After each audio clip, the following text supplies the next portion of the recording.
Hello, everyone. Good evening. Welcome to the panel discussion on reimagining market linkages for craft. My name is Shruti Singh, and I'm the head of policy for Fashion Revolution India. Just one moment. I think I'm facing some problem here. Yes. And I'm the head of policy for Fashion Revolution India.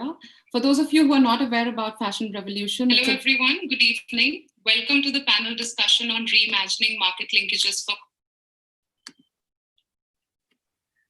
Sorry, I had the YouTube running at the background, so I'm going to restart, guys. Sorry, technical difficulties, just getting used to this. So hello everyone, good evening, and welcome to the panel discussion on reimagining market linkages for craft. My name is Shruti Singh, and I'm the head of policy for Fashion Revolution India.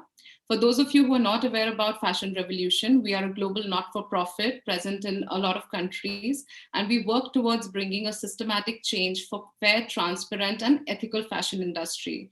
Today's session is part of Crafting Connections, a collaboration between British Council and Fashion Revolution India. So I invite Jonathan Kennedy, who's the Director of Arts India at British Council, to share more about Crafting Connections project. Over to you, Jonathan.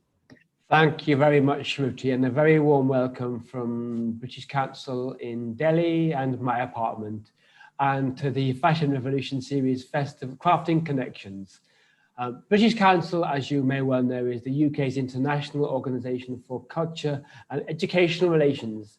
And this is echoed in the ambitions for our crafts programme here in India. Through a grant scheme, Crafting Futures, India brings together Indian and UK partners to collaborate on projects which aim to strengthen livelihoods for crafts through innovation. Crafting Connections is part of the larger Crafting Futures programme in partnership with Fashion Revolution India. Throughout this exciting digital series, we are engaging with the wider craft sector to enable network opportunities and marketing linkages between artisans and buyers. In light of the changing situation and impact of the COVID-19 pandemic in India and the UK, we understand this is a very difficult time for the craft sector and artisans. Nevertheless, we firmly believe that culture connects us, and at this time of uncertainty, creativity and collaboration binds us together. So today, the British Council and Fashion Revolution reaches out across digital frontiers, national boundaries, in solidarity with the many inspiring craftspeople in India and beyond, and on this panel today. This series runs until February 2021 to showcase some exciting conversations and bring to the fore some unique India-UK collaborations in crafts. Today's conversation with Creative Dignity is extremely special and focuses on the reimagining of market linkages for crafts in India. Creative Dignity is a movement that has brought together diverse creative producers, practitioners, and professionals to energize the ecosystem that Indian artisans need at this time of COVID-19 in particular, and post-COVID-19 beyond. Their focus is to provide relief and rejuvenation for the artisans in a bid to ensure their sustained prosperity. Our speakers represent the fabulous diversity of the Indian craft sector, and it is because of our passionate partners at Fashion Revolution that we've been able to reach out to a wide network with some of the most creative innovators in crafts and design, including Creative Dignity. And on that note, I'll pass the baton back to Shruti Singh, Head of Strategy at Fashion Revolution India, to take the session forward. Shruti, back to you. Thank you so much, Jonathan. As you have mentioned, the pandemic and the subsequent lockdown has had a devastating impact on the craft sector. There was falling demand, pending payments, a lot of unsold inventory, and breakdown of traditional market linkages.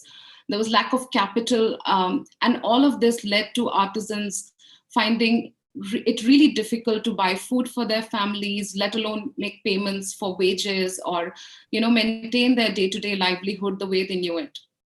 And it has also been time of a great churning, like you've mentioned about the movement of Creative Dignity, which has provided relief, rehabilitation, and aimed to rejuvenate the artisans.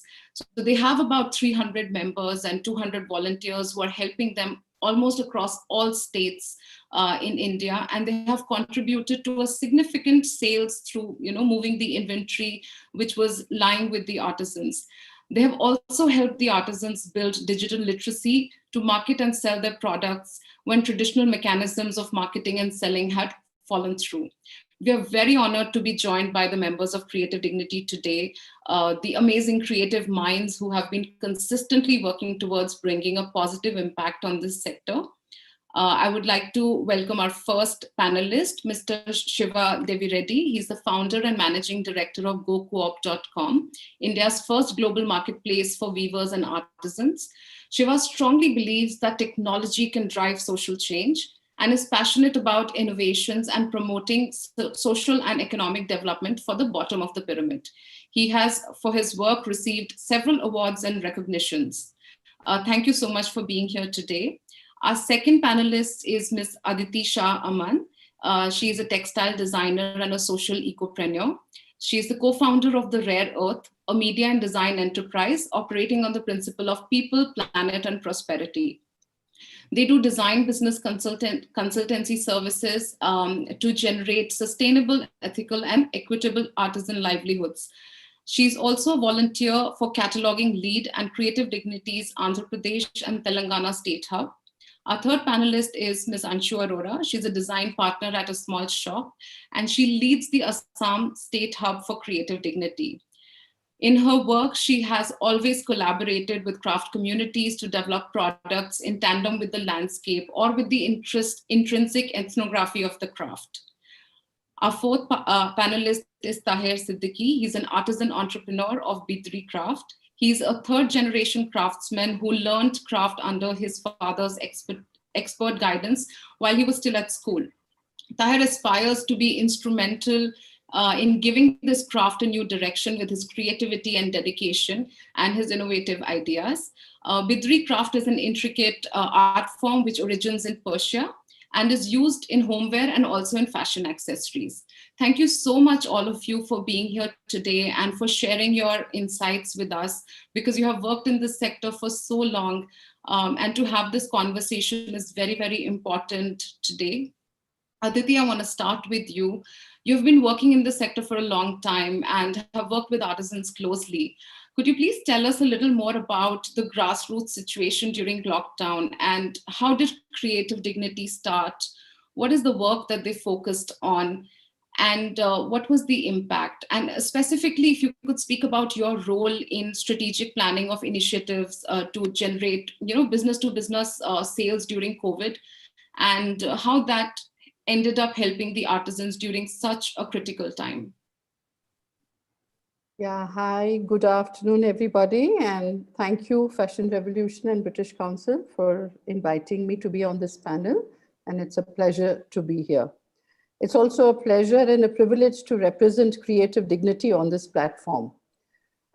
Creative Dignity began sometime in March, and in response to the pandemic. Essentially, it was a group of like-minded people involved in the artisan sector who were connecting on WhatsApp and discussing how, the situation was very grim. Because like you rightly pointed out, artisans did not have work. Their products were lying unsold. Traditional marketing linkages were no longer functional. Exhibitions were not happening. Buyers had cancelled orders. Buyers who had given orders had also not picked them up, or payments were not forthcoming, so on and so forth. So it began as a conversation born out of deep anxiety, empathy, sensitivity, and concern, and the need to do something for the sector. And somewhere it grew into a voluntary movement. I mean, it sort of very organically grew from a WhatsApp group.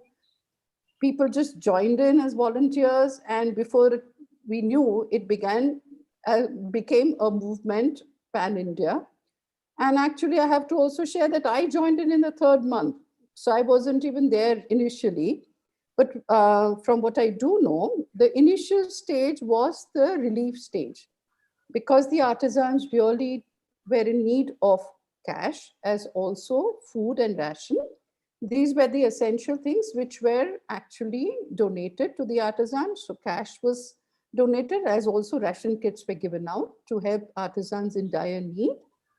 And the second stage was the rehabilitation stage, which is where I stepped in. I joined the initiative somewhere in July. And I came on board as a part of the Andhra Pradesh and Telangana State Hub. By that time, Creative Dignity had already organized itself into 28 state hubs. And Andhra Pradesh and Telangana State Hub, as the name says, was representing both the states. I came in as the cataloging lead, and that is the role I was, requested to take on. And the idea was that we wanted to make digital catalogs for the artisans and enable them to be able to share it online with their existing buyers or potential buyers so that they could make sales while there was no physical or direct sale happening. And it began as a very simple exercise. So we thought that, we'll make this digital catalogs that the artisans can sell on WhatsApp, by email, post on their Insta page, Facebook, whatever. And let us get them going.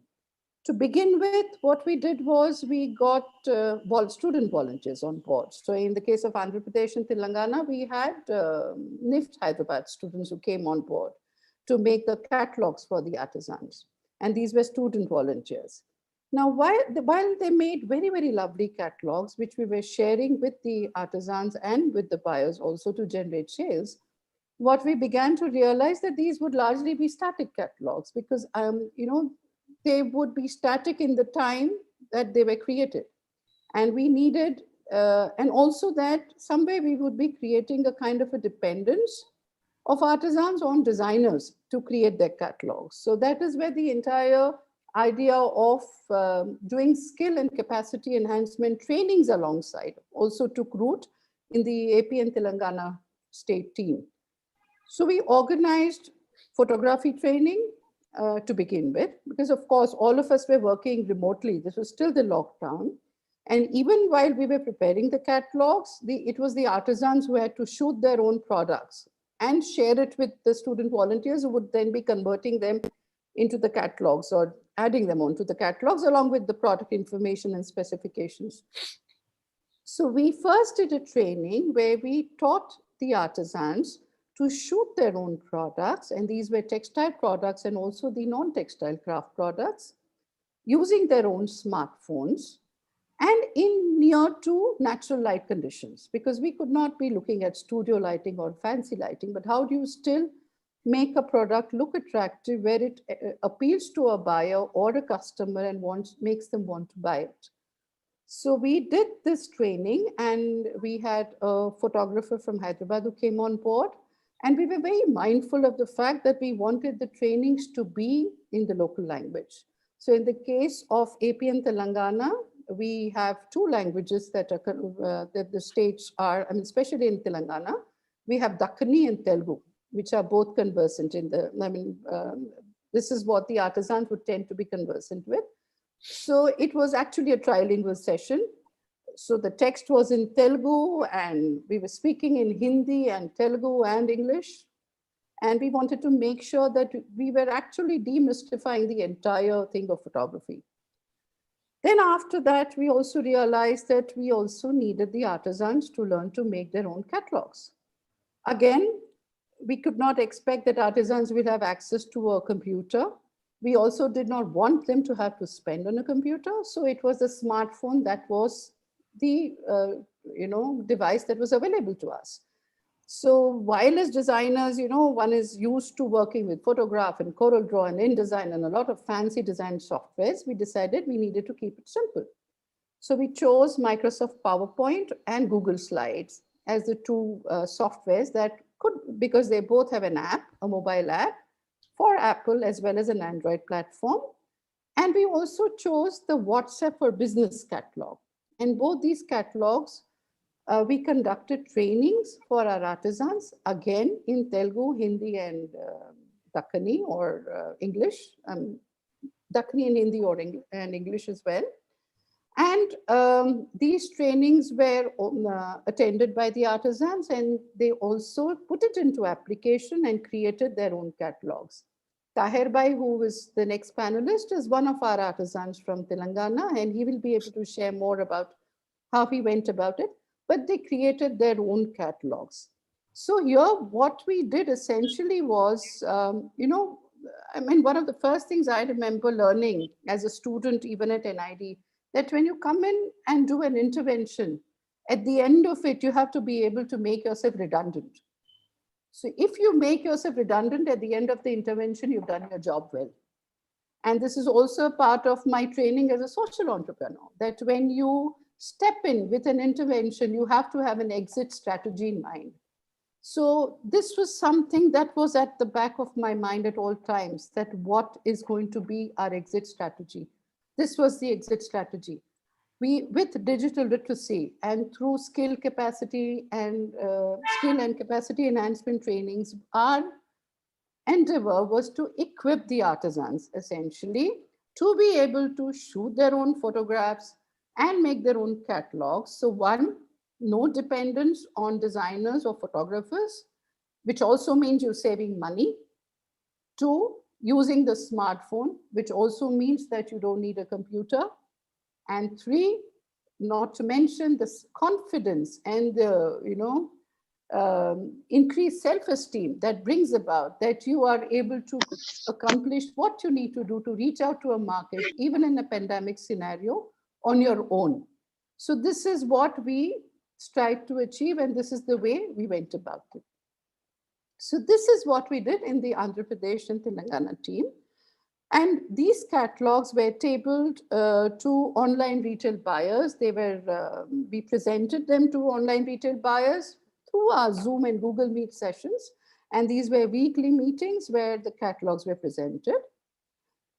Now, in AP and Telangana, we also felt that, we began by presenting the catalogs. And, there's this entire thing of this city-bred English-speaking crowd, which tends to be sometimes intimidating. And this is something we realized that when we were, despite being well-meaning, all of us were just talking in English and, we gave the impression of being apart from the artisans, which is not the purpose at all. And we needed to be more inclusive, which also meant that we needed to encourage our artisans to present their own catalogs in their own language or in Hindi, because essentially it is they who need to connect with the buyers, and that is what we wanted. We were only facilitating the connection, and it was they who needed to conduct the business. So we also encouraged our artisans to present their own catalogs, and we connected them with the buyers. In the case of AP and Telangana, sometimes language can be a barrier, as is also the case with southern states, because Telugu, for example, if our artisan cannot speak in Hindi and they only speak in Telugu, then they have to be able to communicate with the buyer. And for online retail, for example, they need to be able to create an Excel sheet and have a certain format that they need to be able to fulfill to be able to onboard an online retail platform.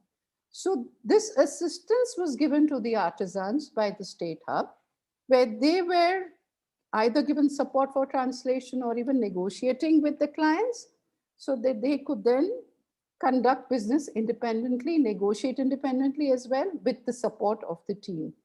This is what we did.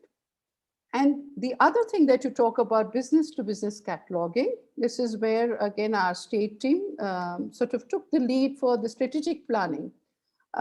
Because when we were presenting the catalogs to online retailers, we were not able to generate volumes because it's a single unit sale through online retail. And these were B2C online retail networks. So we realized we needed to do B2B sales. The stocks which were unsold were huge. And if we had to generate volumes, we had to be able to generate B2B sales. So we initiated another exercise, which was called the B2b Cataloging Exercise. And our state team was in charge of the yardage, essentially. And so yardages across the country were cataloged. We made the formats and the standard procedures, and also decided the catalog design, what the structure was going to be. And catalogs were made across different states, right from yardages which were woven, printed, embroidered, tie-dye, all different techniques of handloom and handcrafted textiles. These yardage catalogs were prepared. And right now they are being also presented to different buyers, but these are a different set of corporate buyers or retail chains who they are being presented to. And the artisans are being connected with them directly also to be able to do business. So this is what we have been doing so far. Thank you so much, Aditi. I think it's wonderful that initiatives that you have taken, and especially the whole idea of, it's great. The initial stopgap solution is to go there, help and make catalogs and help them kind of get onto digital platforms. But then what next? And you have answered that question through skill enhancement and developing digital literacy. And we're very happy to have Taher on our panel today, who has been one of the members of Creative Dignity and has benefited from your training. Thank you and welcome, Taher. I wanted to ask you, what is the challenge that you faced during lockdown? How were you selling before? And what are you doing differently now? And how has the training benefited you during all of this? And if you can overall share like your hope for the future of artisan communities, what is it that you would want? So I know there are so many questions, but you can start with the challenges and your experience with Creative Dignity.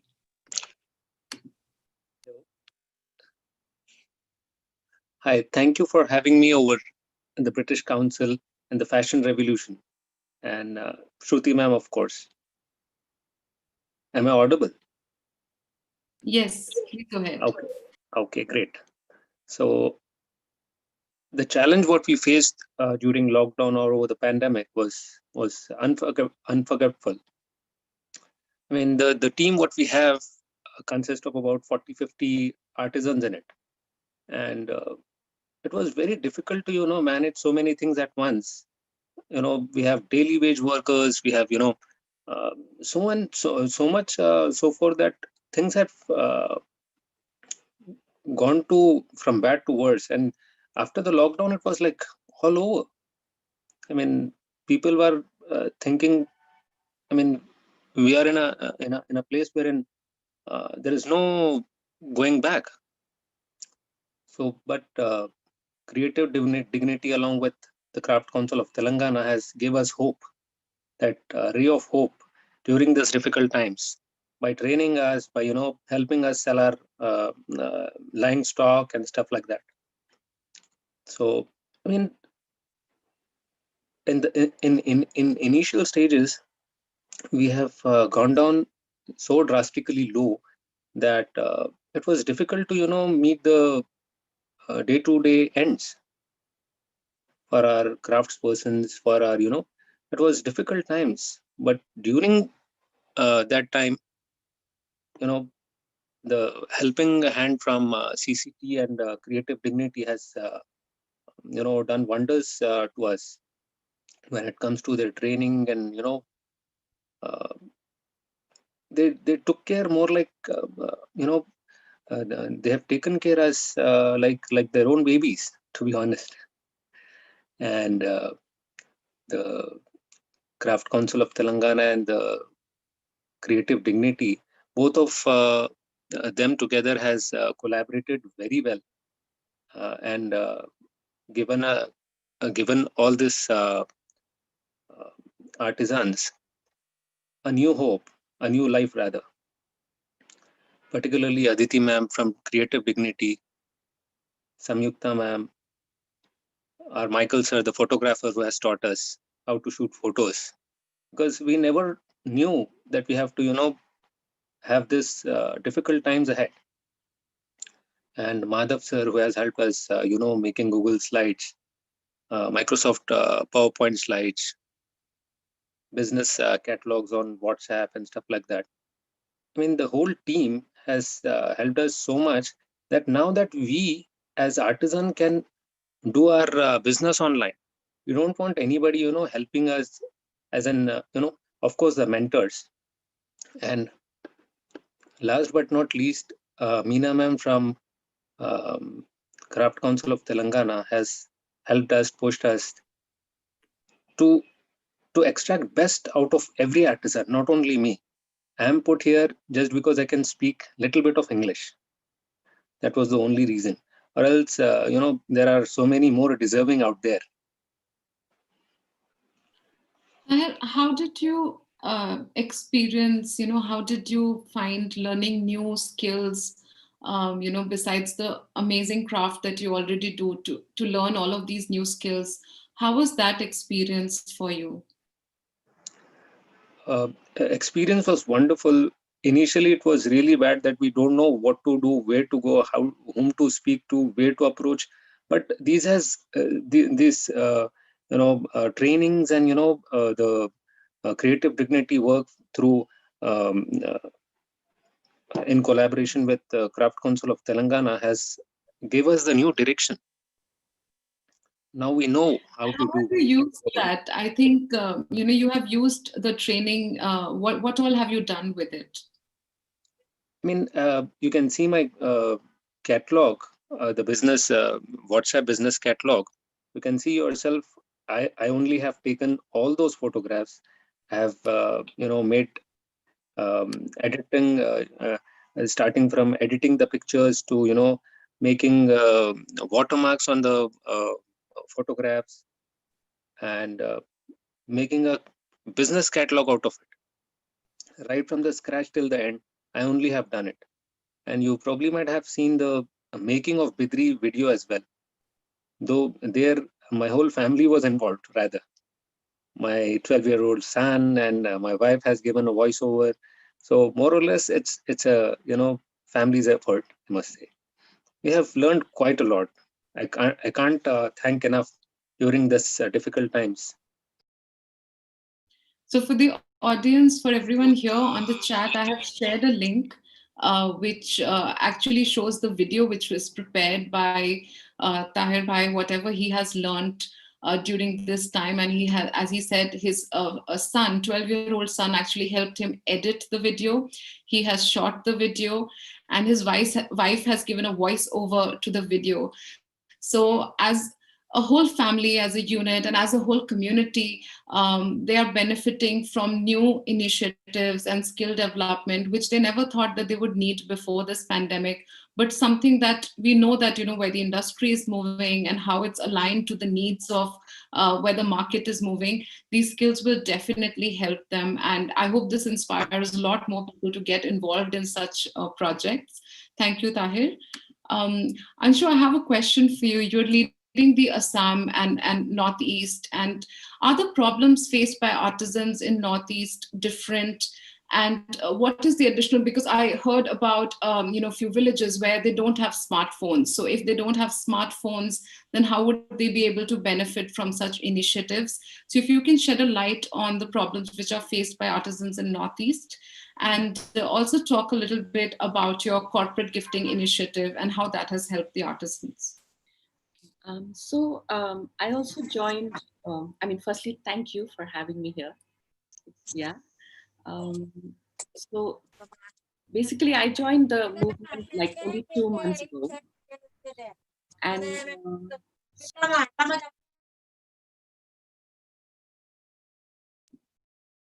Please go ahead. You're not audible anymore. okay, now it's good. Yes, please. Okay, yeah. So when I joined, when I was asked to look at. Just go ahead, guys. A couple of the participant mics start, but we'll switch them off within like 5 seconds. So just please keep talking. Okay, sure. Yeah. So what we realized when we started working in Assam is that it was a little denser because of language. I mean, I'm familiar with Assam, but I'm not Assamese.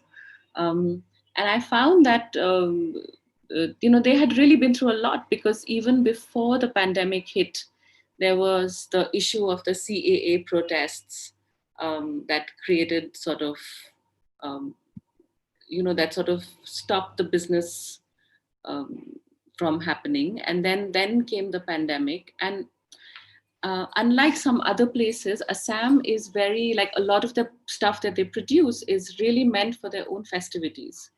So when things like Bihu get cancelled, then a lot of it falls apart. Like, they're not really so outwardly, I mean, they are, I'm sure, outwardly dependent, but a lot of it is inward as well. And then there are things like, like you said, that they're not, I mean, there are a lot of people that are not really digitally literate because it's pretty far-flung. And I'm sorry, can I ask Shruti's video to come on? Yeah, okay. Thank you. Sorry. So there's also like the digital literacy issue, and also building trust is harder, you see, because there are a lot of tribal areas. There is Assam, which is sort of mainstay. There are close by villages, and then there are not that many cooperatives. So when you go in and say, we want to help you, then it's like, okay, what are you going to do? What do you need me to do? There's like a lot of this sort of questioning, and response time is a bit slower. So eventually what we were able to do, I have to say, is, through Julie, my colleague in this, who's Assamese, and she's a textile designer, and she'd also done a lot of craft trips around Assam. So she actually knew a lot of people. So through her, we were able to connect with young design entrepreneurs who were working in tandem with weavers and producing product that was being put online. And they had a lot of unsold stock. So they were able to build catalogs and present and sort of, build some market linkages. But I really feel like there's a lot more work that we need to do in Assam, and building trust is a much slower process. Going forward, And you spoke about the young entrepreneurs, design entrepreneurs getting involved. How do you think that, being a practitioner yourself and having other people who are maybe designers, maybe have their own enterprises or are thinking of getting into, working in this sector, what would be your advice to them on how to integrate this properly, how to make sure that the artisans are benefiting and that they have a sustainable livelihood and are not dependent from orders to orders? It's a very, very tricky question. So as a design practitioner, I feel very close to, how shall I say, like an artisan, because a lot of artisans also run their own enterprise in a sense.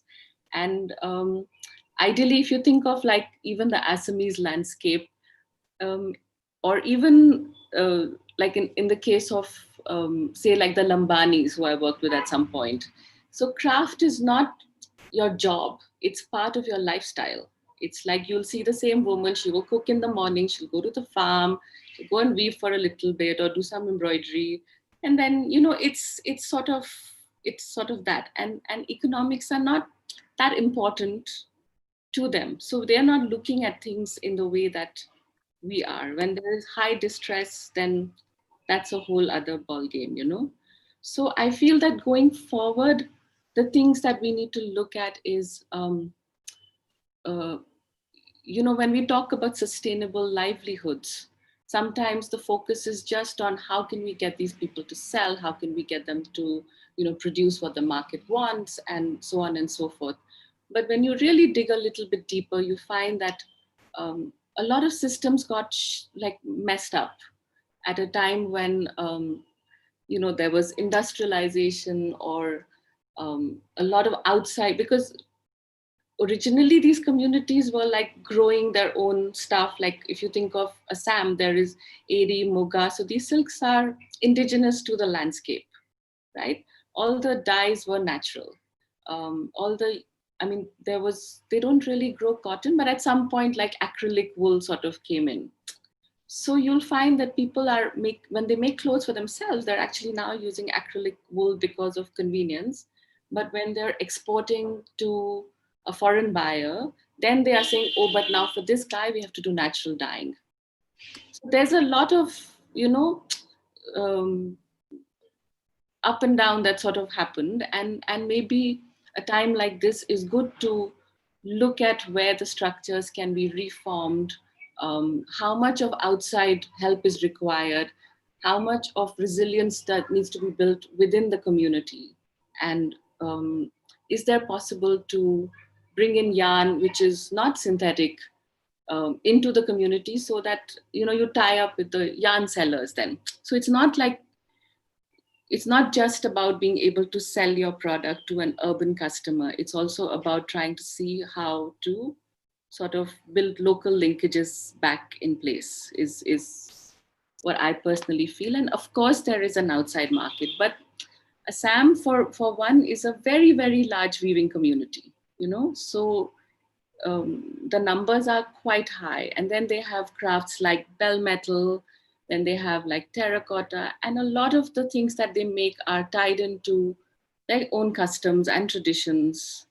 And it's really from the land, So, and even like what you make is not just textile, it's either it's a mekhla chadar, which then is not something that an urban customer, not an urban, sorry, somebody out of Assam, you may not have many takers for a mekhla chadar unless it was worn in a very interesting way. So there are many different little things to sort of look at. So as a designer, when I go in with my head down and I try and see what I can learn and what is really needed in this space, because design intervention without sensitivity is a really dangerous word. Yeah, it's a dangerous approach. So Anshu, when you spoke about like a lot of indigenous crafts and things that traditional weaves that are being made, and you had done a whole initiative on making sure that these products, maybe they were unsold inventory, and to get more livelihood for artisans. You had started the whole corporate gifting initiative, and looking at Atmanirbhar Bharat and vocal for local, all these movements. Do you see a surge in like demand and something that helped during this gifting season, and you see it going forward with the help of craft? See, the thing is, when you think about gifting, see, before, like say in the 90s when Archies came into our country, and gifting sort of shifted, because before that, gifting was always tied in with some sort of an emotion or some sort of a custom, or like in Assam they give out like a gamcha, and that is kind of paying respect, which is this, it's like this cloth. So when we look at India, a lot of the products that are made are actually very specific to a particular kind of gifting. But today, when we think about gifting, it's very different. It's sort of, it's about, there's a certain amount of consumerism that is quite rampant, and you'll see that people have a lot of excess. They have cupboards full of gifts that somebody gave them, which are really not something that they needed or wanted to begin with. So whereas a lot of money goes into buying and selling, buying and giving of gifts.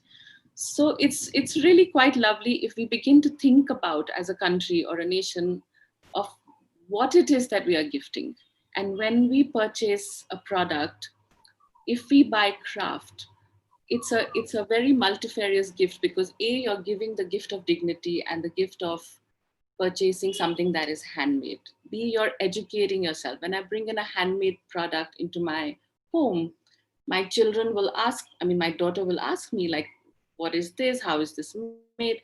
And you're beginning to sensitize like the next generation already. So when we pass that gift on and it's handmade, you will not throw it away that quickly. So then that sort of becomes, it's a bit of a legacy, and it stays longer with you, and there's less sort of throwing away of stuff or waste generation. And also a lot of these things, because they're handmade, they tend to be biodegradable.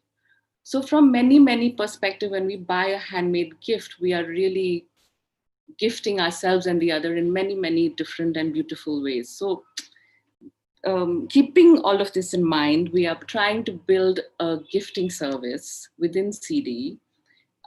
Whereas the first process that we did was to build corporate gift catalogs, which were handed over to the marketing team, and it allowed corporates to order like large numbers, and it sort of eased some of the economic distress wherever some orders were placed. I don't think we have done too much, but definitely some have come into play.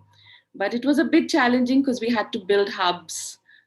We had to check in exactly where the stocks were. We had to have buyers who were sensitive to knowing that, okay, this is your price point. You may get 15 scarves in bright blue, but 15 in light blue because that's what we have. So, we are now beginning to break up this cycle of saying, let's make 500 yellow scarves because we anticipate that yellow is going to be a trend. We are turning around and saying, what do we have and how beautiful is it? And is it really important for all of it to be exactly the same shade? So, I mean, there are a lot of interesting things that have sort of come up in trying to organize this gifting. And I think finally what we've decided is to build a page which allows people to explore craft by state, by price. So, and then you begin to recognize that, okay, they make like a bell metal bowl for themselves, but if you bought it as a gift, you could use it in 100 different ways in your home as well. So a lot of these crafts are really classic and they don't really need design intervention, and they are really beautiful sort of possibilities. Yeah. So yeah, we're in the process, and I'm hoping that it'll all sort of fall in place together nicely. Yeah. Thank you so much. I think we also look forward to that page, and so that we can order and gift, with the emotion and, the ethos of how the product is made. Thank you, Anshu. Moving over to Shiva, Go Co-op's mission has been to connect rural artisans to global buyers. So, I want to understand, how did COVID impact the functioning of the e-commerce business? How were the sales and demand before? How was it during lockdown? Have things improved today? And as an e-commerce retailer, what is it that you can do and other retailers can do to help accelerate the revival of craft sector post-COVID? Great. Thanks, Shruti. Thanks to Fashion Revolution and British Council for this opportunity. It's great to be on this panel with my esteemed colleagues from Creative Dignity. So let me take a step back, Shruti. I think it's also important to understand how the sector has been even before COVID. Maybe just a couple of minutes to set the context. So I think, as most of you are aware, I think India has the largest number of handmade artisans. So basically, weavers and artisans, over 10 million.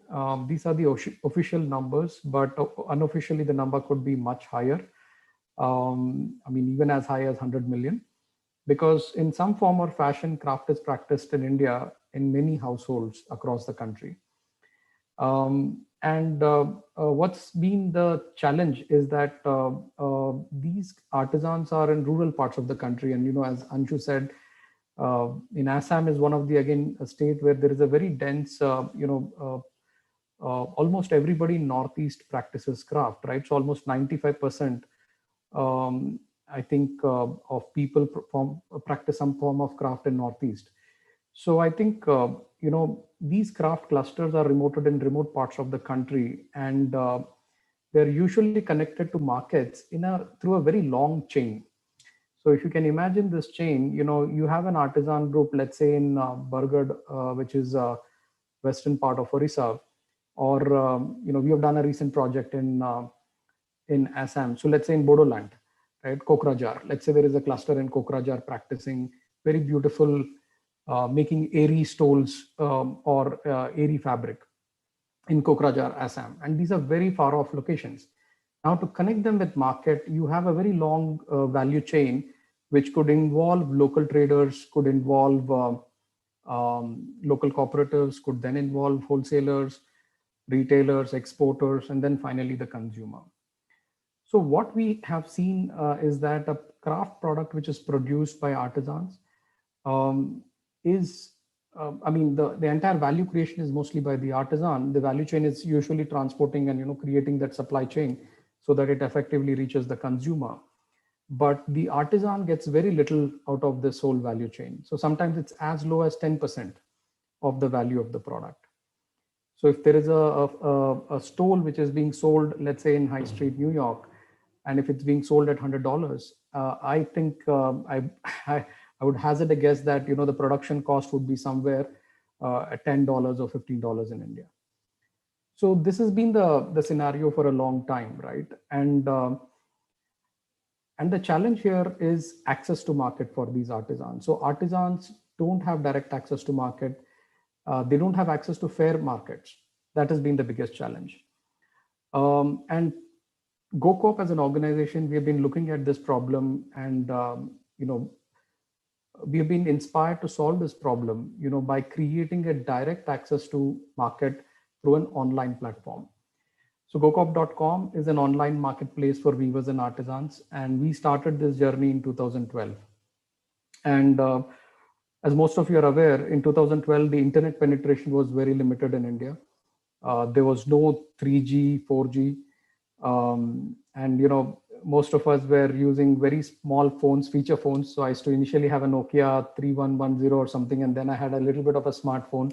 So internet itself was very limited, and very limited access to smartphones. So I mean, that time we started online commerce for artisans, and we used to tell that this is an important channel.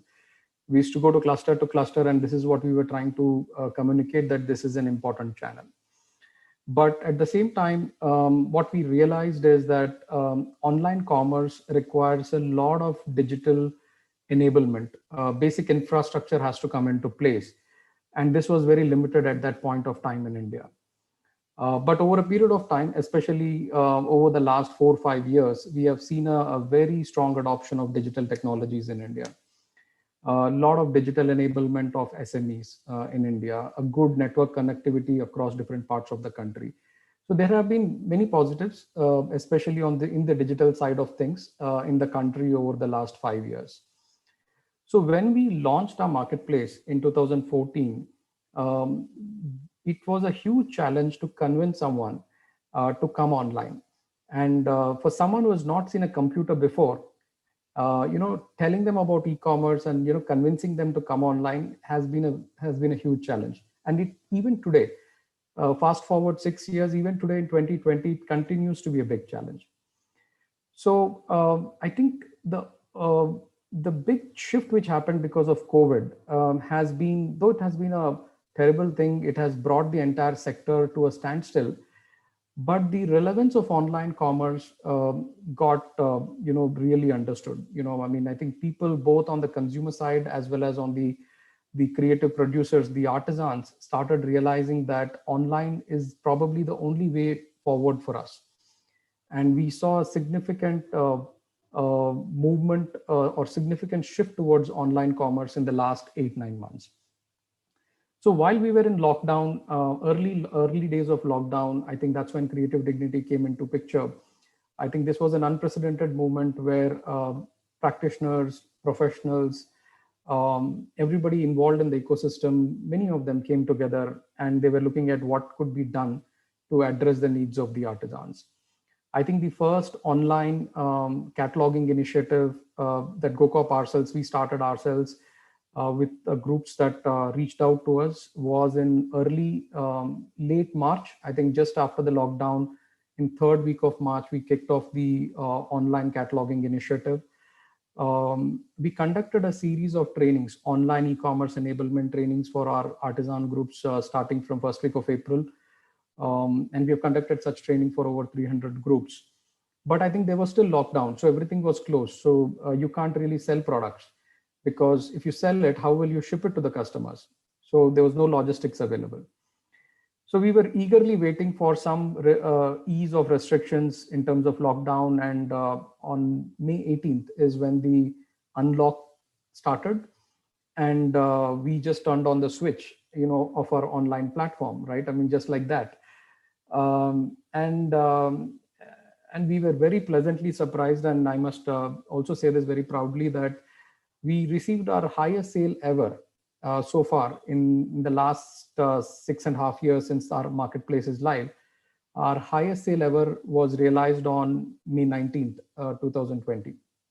So there was a huge rush from customers. Most of us are regular customers and many new customers who started buying things online, right, starting May 19th. So we were pleasantly surprised, but yeah, I think this has been a very profound trend. Online has become much more stronger, not only for the craft sector, but across sectors in the last 8-9 months. Overall, if you see month on month, GoCorp has seen a 250% growth online as compared to the previous year. And the international growth has been much more than that.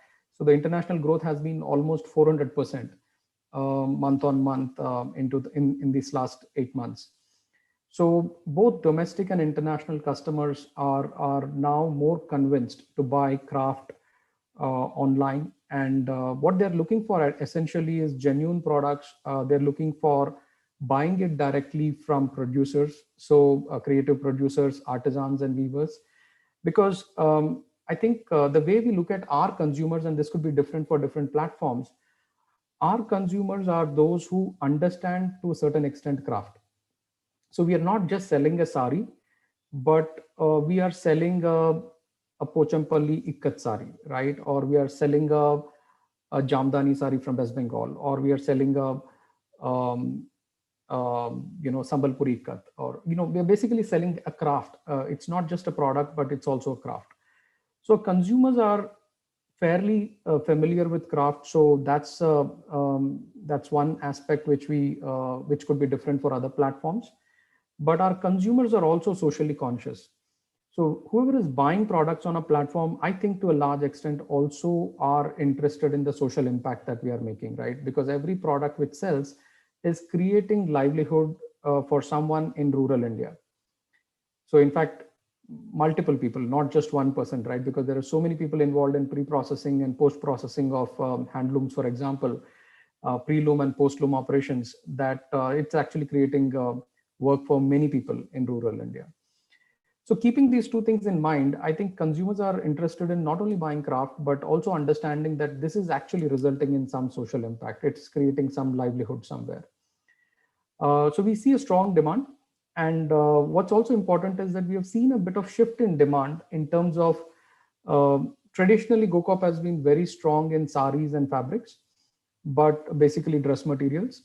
But over the last 8-9 months, we have seen a stronger growth in home furnishings. And I mean, some of you can easily guess that there's been a stronger growth in home furnishings and also in home decor products. So these are categories which have grown faster as compared to the other categories. And what we see the future is obviously there is going to be this change is going to be there. I mean, I don't think there's going to be any going back. Online is going to continue to be strong, but offline, we are really hoping offline will also come back, maybe slowly, starting sometime early next year. But I think, yeah, online will continue to be strong. We're also going to see a change in terms of buying patterns where I think there is going to be a growth in socially conscious consumers. So especially this pandemic has taught that, all of us are vulnerable, right? It doesn't matter whether you're rich or poor, or, you are in cities or in rural parts or in the hinterlands of the country. All of us are maybe equally or, equally vulnerable.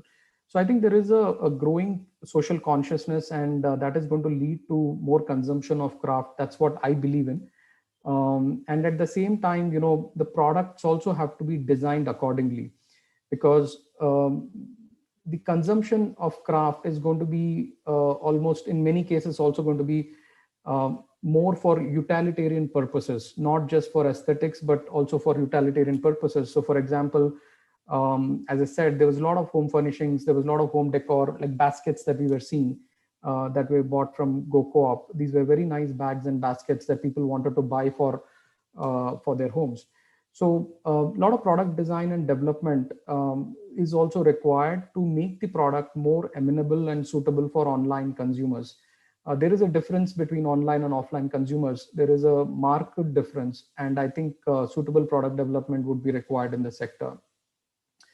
And lastly, as Aditi mentioned, I think while the demand is going to be strong, online is a very small percentage of the overall market. I mean, in India, it's less than 5% right now.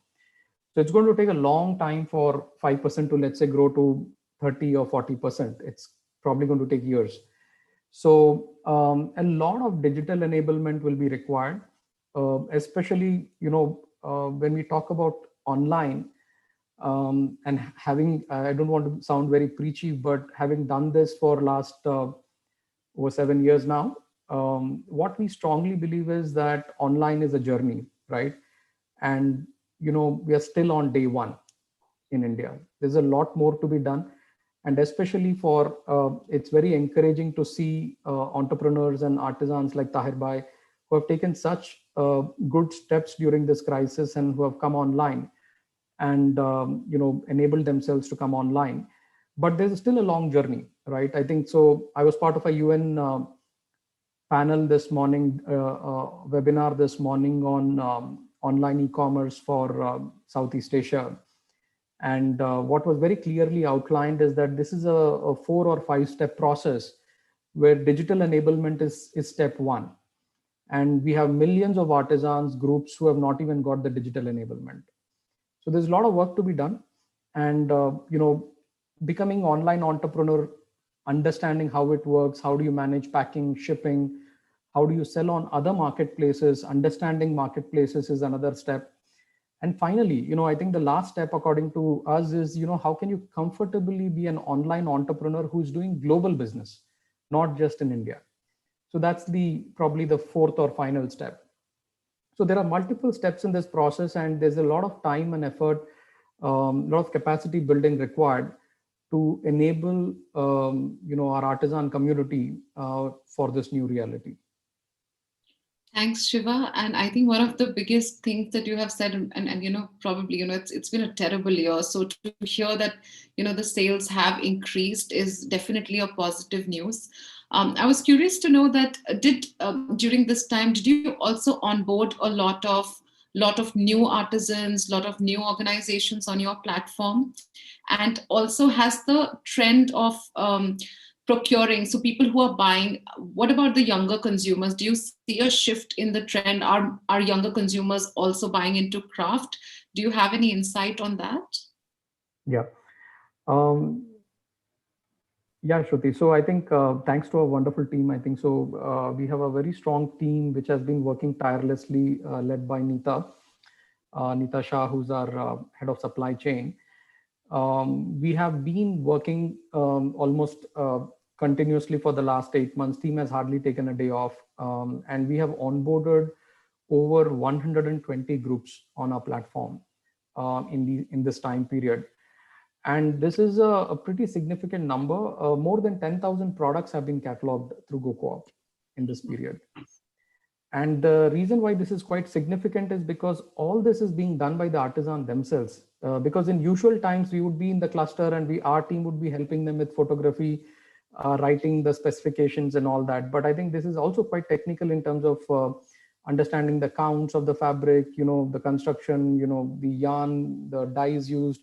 So there's a lot of specifications required, at least on our platform. And all this was done remotely by our team. And it was a phenomenal experience for us. And what we have also seen, I just want to add that, like Taher Bhai, we have so many entrepreneurs on our platform who have seen phenomenal success. I just want to give one example. Ranjana and Rajiv Saha, I mean, these are a wonderful couple from West Bengal. They were completely offline. They're a small weaver entrepreneur, husband, wife, trying to make things work, struggling in many ways. But in the last 7-8 months, they have realized over 12 lakhs of sales on a platform. So almost 1 lakh a month, more than 1 lakh a month. It's probably 1.2 lakhs a month on a platform. So many such examples where their entire livelihood, not only for themselves, but also the community, the group of artisans they support, had been enabled through our platform, through gocoop.com. Yeah, sorry, please Sorry. go ahead. No. Coming to your question about younger entrepreneurs, younger consumers, I think yes, absolutely. So we are seeing a lot of. That's why I said, there's a lot of demand for product design as well, because now I think the consumption patterns are changing, right? More younger consumers are interested in craft. For example, my niece was saying, I'm looking for some really nice, kurtas, right, that I would like to wear. So I think a lot of focus will be on apparels, for example, and I think there is a lot of, and that's where apparel is more I'm not a textile person nor a design graduate, so please forgive me, all people on the panel. But so I look at apparel as slightly one level above, right? Because fabric itself is what artisans usually make, but they usually don't, stitch the garment. The value add of stitching the garment usually is being done by other entrepreneurs. So that itself is something that can be taken up by cooperatives and artisan groups themselves. There can be small units set up. We can do capacity building to help these artisan groups also make good apparel. We have fantastic artisan groups today. Like, for example, we have a very good group which does bandhani fabrics, but they're not able to convert that into apparel. They struggle with apparel sizing, styles, cuts. These are the challenges that they face. So both younger generation and very strangely, we are also seeing a lot of men on our platform. So usually our consumers are mostly women. So 85% of our consumers are women, but customers are women. But last 7 months, we are seeing a very good growth of men customers as well on our platform. I think that's fantastic news. We're getting such amazing insights, and there's so much love for all our panelists on the chat. I think if you get time, please do scroll up and see. One of the questions I had for you is, you spoke about how craftspeople generally do not get a equitable chunk of the pie. So how can that be improved? And that's my question to all panelists. How can that be improved? And what can the government and the industry do to ensure that what can we do differently to rejuvenate the craft sector and ensure that it prospers from here on? So what is it that we can do differently to make sure they're getting equitable amount of income, dignity, as well as benefits the whole sector? I'll just maybe add my 2 bits, and I've always believed that technology can be a real enabler, right? And it can connect a remote artisan, for example, in Bodoland, to a consumer in San Francisco, right? I mean, this is possible, and we have been doing this. A 1.4 lakh Baluchari sari is bought by a consumer in Ontario, Canada, which is made by an artisan in West Bengal. So I think technology can be a great enabler, and you can, really remove a lot of intermediaries in the value chain by directly connecting artisan or artisan groups, could be even entrepreneurs, could be a cooperative, directly with consumers and buyers online. So that's, I think, a clear way forward to ensure that a larger value of the product is realized by the artisans. Thanks, Shiva. Does anyone else want to add to that? Anshu, you are on mute. Yeah, and no. I'll go after Anshu. Okay, no, you can say, yeah. No, after you. Okay, sure. Okay, so I feel quite strongly because I remember being in Banaras at one point and seeing that there were all these, like weavers who had children who were running around and sort of, there were these laws around child labor. So the craft, instead of being a situation where children of the family learn this kind of skill, which is mathematics, which is aesthetics, which is pride, culture, all of that was sort of, not sacrosanct anymore. And the feeling that I get is that kids today are very good and very comfortable with technology. It's something that they take to like fish to water. So maybe one of the ways to do it is to build sort of little hubs in rural areas so that you can bring in the younger generation to do the technology part of, uploading, selling, finding out all of that. And the older people can, like us, can, continue to do things the way we are very, very comfortable with it, which is, using our own hands to make and so on and so forth. And this way, you don't sort of have children from a craft family going off to become, some sort of job workers in a city. Thanks, Anshu. Aditi, you wanted to add something? Yeah, sure. I want to share one of my experiences, and this was about 15 years ago. I was working with a client, a retailer, where I was doing strategic planning for them to be able to set up a sari showroom for South Indian silk saris. And as a part of this visit, I had gone to Hindupur, which is a village in coastal Andhra, and we were visiting a village of silk weavers. And the silk weavers village where I visited was where this weaver who was weaving a beautiful silk sari on a loom was living, he and his family were living in abject poverty, and they barely had food. The child was running around naked because they hardly had any clothes to wear. They were wearing torn and tattered clothes. And this really, really moved me and disturbed me. Because here is a weaver who's making a sari that you and I will wear in a wedding, but their own family, leave alone weaving a silk sari for their own family, they don't even have clothes to clothe their own family. So what is this saying to us? What is this telling us about the, the inherent injustice in the system somewhere? Because when you look at the entire value system, and when you look at the pie, who's getting a larger chunk of the pie and who's getting the least portion of the pie? And unfortunately, our weavers and artisans who are at the back end of the value system, somewhere they feel, and somewhere it is also being perceived that they've been reduced to skilled labor, which is not who they are. They are the creators of such beautiful products, and they are skilled at art or a craft that they are creating. So they're not just skilled labor, they're much more than that. And certainly, unless it is going to be a viable proposition for them, unless it is going to ensure a life of dignity for their family, the younger generation is no longer going to step into the sector, which is a tragedy, because all of us here will agree that crafts and arts, the artisan sector has a huge market potential. It has a huge business potential, and there is a wonderful demand. If, in spite of all of this, the younger generation of artisans are not willing to step into the sector, and they would rather take on other jobs or other training, then unless we do something about it, the entire industry is going to collapse. Because if you do not have an artisan producer anymore after a generation or two, where are the products going to come from?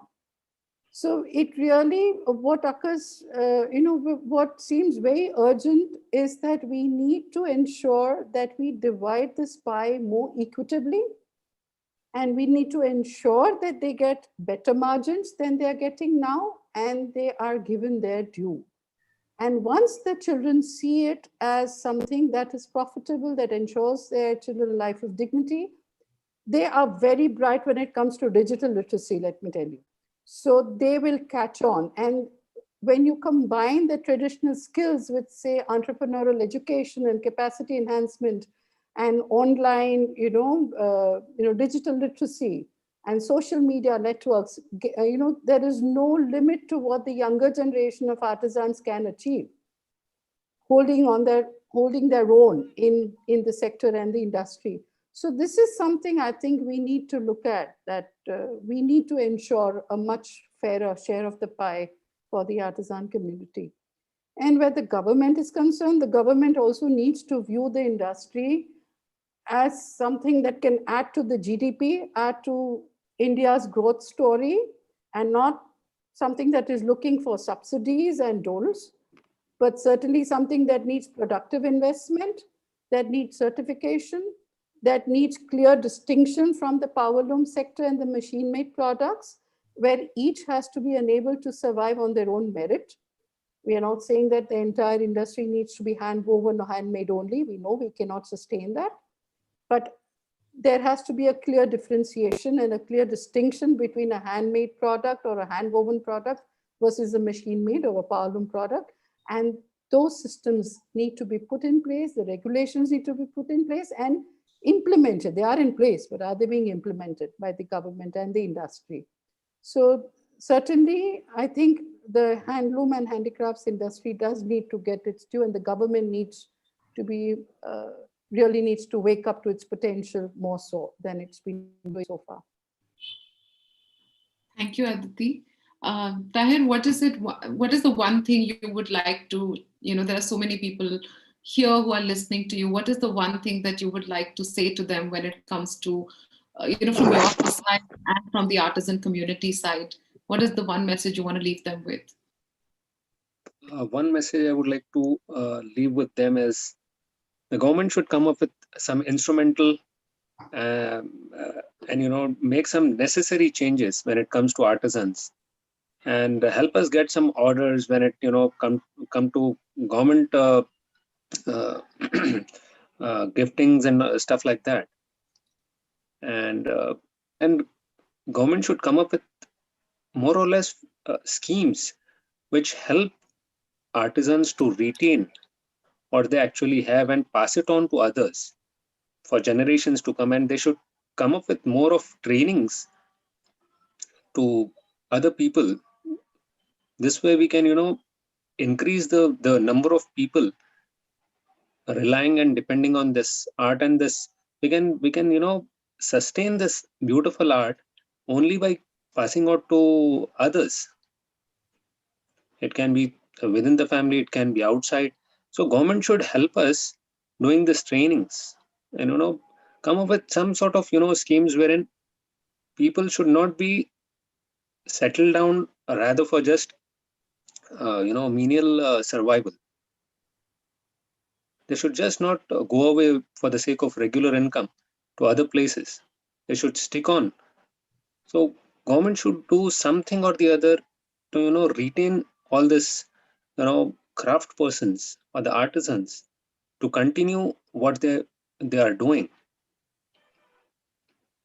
And the corporates also can pitch in with their support, as in form of corporate orders and socialite celebrities can do more of promotion to do this Indian handicraft to save our culture and heritage. And there are so many people and so many sectors in our societies which can actually help each other, and we don't need outside world to help us. We can help ourselves. Like I'll give you the example of interior designers. They can actually incorporate more of handicraft in their interior designings, right? And when it comes to fashion, we as in Bidri can really make beautiful accessories for women, for men. There is so much out there which we as an artisans and Indian handicraft have to offer to the world out there.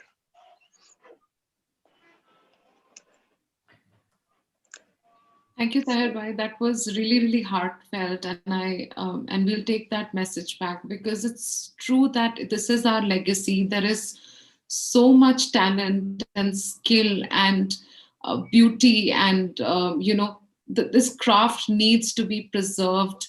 It needs to thrive. It needs to be taken forward, whether it's through different business models or it's through innovation in product, or just integrating it in the way we have been perceiving, craft, and taking it into new ways. And it's so beautiful that you spoke your heart, and it's been a great panel today. We have 2 questions. We'll quickly take them and then we'll try and wrap up. So please just bear with us. Alia, you have a question. I will start with you, and then Aishwarya, if you would like to ask your question after Alia. So Alia, over to you. Thank you, Shruti. Thank you, everyone. Thank you to all our panelists. It's been absolutely wonderful hearing the story of how everybody came together during the pandemic. And, to hear that sales are good, there's nothing better than that. So I hope that the wave continues. I think actually my question was sort of answered by both Aditi and Taher Bhai. My question was, if we look at crafts from the perspective of something, an activity that's, extremely sustainable in many ways. Of course, there's some discussion about the amount of water that's used in dyeing. But when we talk about general craft production, it's quite low energy, it's handmade, it's carbon, it has a low carbon footprint. And if we look at it from the perspective of the number of people that it employs within our nation, and we look at the amount of revenue that gets generated by the activity, it just seems like there's a really strong case to discuss craft as like one of the most sustainable, economically beneficial activities that actually we already have inbuilt within our nation. And always wondered if the discussion of craft is as part of meeting the SDGs, is the Sustainable Development Goals, is something that's ever discussed amongst the craft community. If you ever thought about putting the craft story out, from this very 21st century concept, because the world is grappling for solutions, and it seems like craft is traditionally also been something that, as Taher Bhai said, globally, India was it was like the place to go if you wanted something pretty. So I was just wondering if sustainability ever became a part of any of the discussions that you guys have faced, or, in the past, if not now.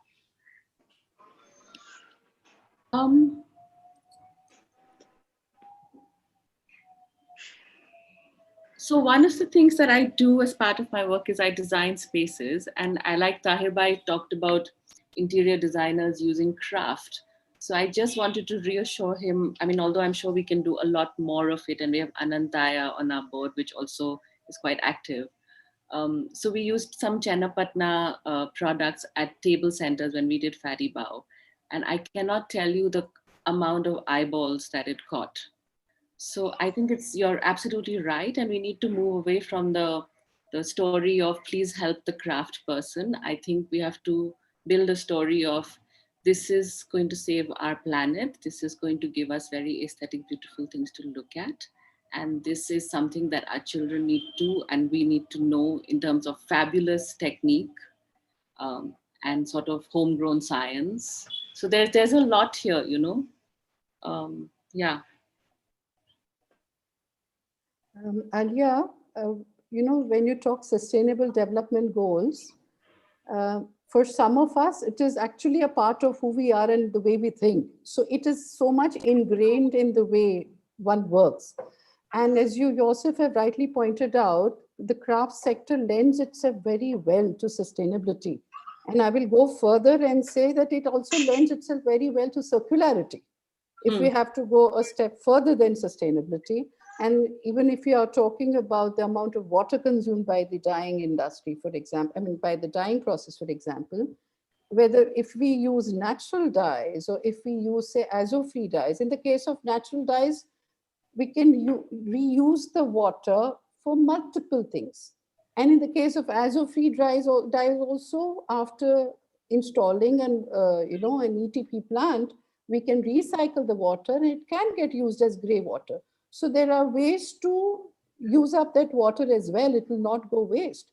And the craft is inherently, the crafts were circular products. Okay, we started incorporating other materials along the way, which are not necessarily circular, but we can mindfully and strategically, because this is something the pandemic is teaching us, isn't it? That we have to really change course. We are otherwise very, very close to a tipping point. And if we do not change course and do things differently, we are in for really tough times. So one of the things that we need to push now more than ever is handmade products which are going to contribute to the planet, which are going to strengthen communities, ensure livelihoods with dignity, while giving beautiful products to the market, to the consumer, which have a very low carbon footprint and can actually come also to zero waste, frankly, depending on what you make the product from. So certainly SDGs are very much, I mean, I don't remember us talking SDGs as a part of creative dignity, but we are all wired to think, in terms of sustainability and all of that. Yeah. I mean, not just that, it seems like it's sort of the forefront in a way. And I think the point of staying competitive for the future means preserving this legacy of excelling at the handmade. Because if we forget that, then we might just find ourselves without a very valuable sort of piece of the puzzle. True. So the last and this point, is a clear differentiator for us also in terms of what India can offer to itself and to the world. So we do have a very unique standing in terms of our industry. Thank you. Thank you, everyone. Aishwarya, would you like to ask your question? And that'll be the last question we take today in the interest of time. Yeah, thank you for the opportunity and bringing in such inspiring speakers from across India. It was really nice to listen to everybody. My question was, it's an open-ended question. A lot of my questions were actually answered thanks to the great moderation. But my question is that, every other brand that we see now is trying to promote handmade, handcrafted or natural, but we're not sure of their claims as well. So first, how do you differentiate between such brands? Second is for any young entrepreneur who wants to get entry in this space and wants to work with the artisans, is it the right time, or the market is already saturated? I'm a newbie, so and apologies if it's a very nascent question, but yeah, I'd love to listen to the experienced speakers over here about this.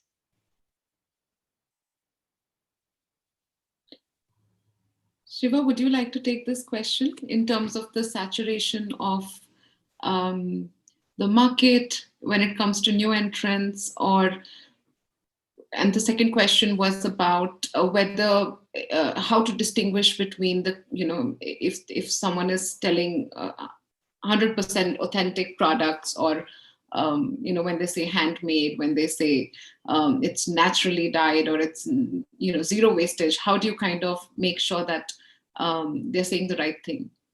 Yeah, great questions. And I think the market is quite large, right? I think the market is still out there, according to me. And I think it's just very important for people to get the product market fit right. I mean, again, I'm not a product designer, so I'm just, and Aditi may pull me up for this, but that's okay. But I think whatever little I understand, I think there's a lot of prospect, and I see people, and especially what's happening is to see that a lot of artisans themselves, especially the new generation, are getting it right. So they're able to really understand the market and are able to create product which really sells well in a specific market for a specific target audience. The claims being made by a lot of brands that all of them are embracing handmade, I don't want to sound too negative, but I think there's a lot to be done by brands in embracing handmade. I think very little is being done. We work with, again, a lot of brands, and I think we're happy that many brands have taken serious initiatives around handmade or khadi.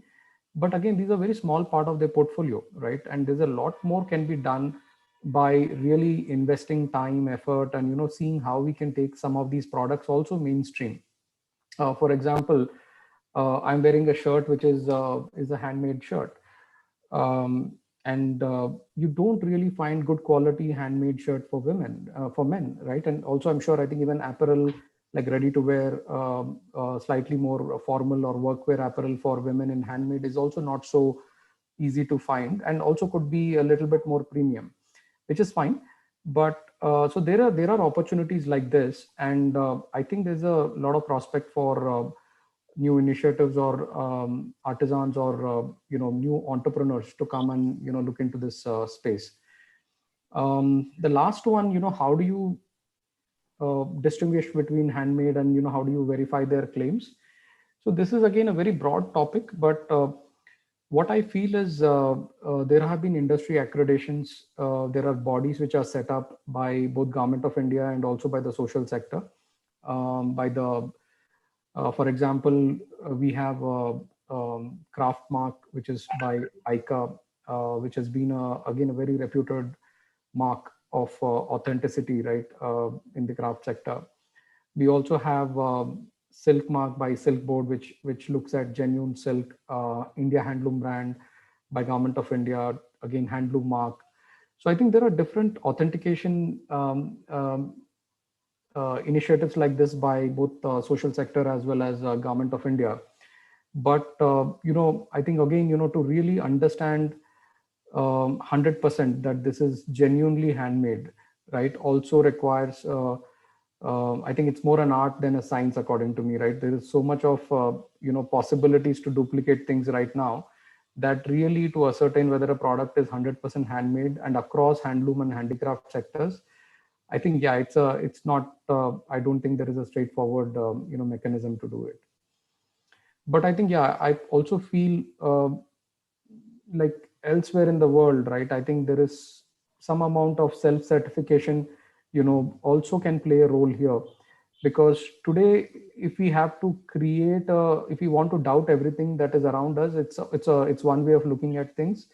But if we want to also authenticate things through by our own artisans, I mean, there is something called a self-certification. We are saying that this is produced in Pochampalli. How do you guarantee that this is produced in Pochampalli and not somewhere else, right? If this is produced in Maheshwari, how do you guarantee that this is not produced in Maheshwari and somewhere else? So I think there can be mechanisms which can make this more simpler. There can also be technologies which can come in and play an important role here. So I think a lot more can be possible in in this space.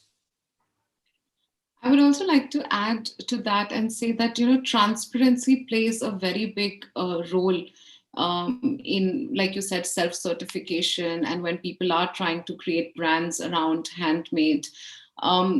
So for example, Fashion Revolution has a movement called Who Made My Clothes, where we urge brands, designers, companies to share how the clothes were made, who made them, what's in my clothes. So what has actually gone, what raw materials, what fabric, what processes have they gone through?